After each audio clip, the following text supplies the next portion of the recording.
Hi, welcome to this next Microsoft Outlook training session. This time we're going to have a look at creating a new task within Outlook.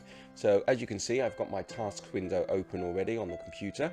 I've got my tasks option here selected at the bottom left hand corner here. So to create a new task, ensure that you're on the Home tab on the ribbon here at the top. Then click on New Task on the left hand side. And then the new task window appears. Alternatively, you can hold down Control and then press N on the keyboard. That's Control and N.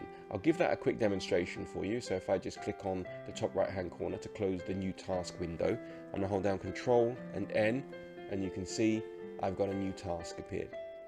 So now I can write my task. So it's wash the car, a task that I must do, and I want to do this on a Saturday. So I'm going to click on start date and put on a Saturday the 6th. So now what I want to do is set myself a reminder for that time. Now I don't want to get up too late on a Saturday, but it doesn't want to be too early as well. So I'm going to click on reminder here and then click on this drop down list, and I'm going to choose 10 o'clock. But it may be, I just zoom in a little bit, that 10 o'clock's just a little bit too early. So what I'm going to do is type in 10:15 in here. So 10:15, so you can see that there.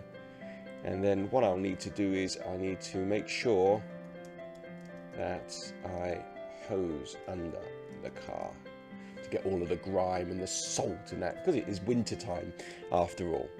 So there we go, that's fine. After I've done that, just click on Save and Close, top left hand corner, and there you can see I've got my new task along with the previous one that I've done. Thanks for watching.